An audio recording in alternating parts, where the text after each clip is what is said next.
పాపం మొగ్గు జీవాలు ఎంత ఆకలితో ఉన్నాయో పాపం. కోడి కాళ్ళేసి వాటి ఆకలి చెల్లుతాం. మొగ జీవాలు ఆకలితో ఉన్నాయి పాపం. కోడి కాళ్ళతో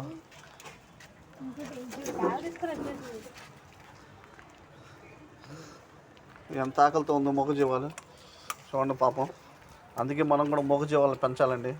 ఆ ఆకలి మామూలుగా లేవు. ఇంతట్లా మొగ జీవాలు ఆకలితో ఉన్నాయండి. చూడండి ఎంత ఆకలితో ఉన్నాయో, చక్కగా తింటున్నాయి.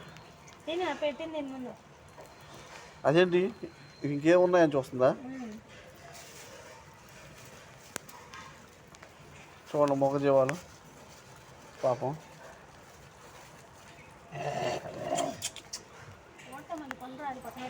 ఆకలితో ఉన్నాయండి.